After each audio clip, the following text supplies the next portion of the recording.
When we talk about the United States, it's important to note that the making and breaking of codes has been a part of America even before we gained our independence.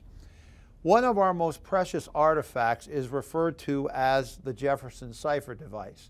Now, truth in advertising, it's very important to note that we don't have any definitive, conclusive evidence that this particular device belonged to Thomas Jefferson.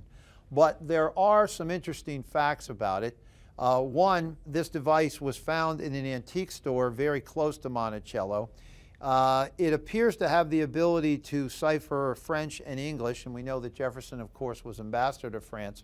And probably the most compelling point is there is a drawing of a device very similar to this in Jefferson's private papers. Even so, we can't say for sure that Jefferson owned it. What we can say is that this is an excellent example of how people used cryptology in the 19th century. So the way the device worked is there were a series of leather discs. Their sequence would be prearranged. Both the sender and the receiver would know.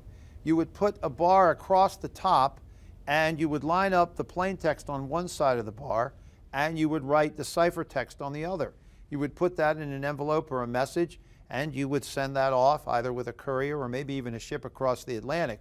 The good news is, if it was picked up by pirates or bandits or it fell into the hands of somebody that shouldn't have it, if they didn't have a device with the discs arranged in the proper sequence, they would not be able to understand what the message said.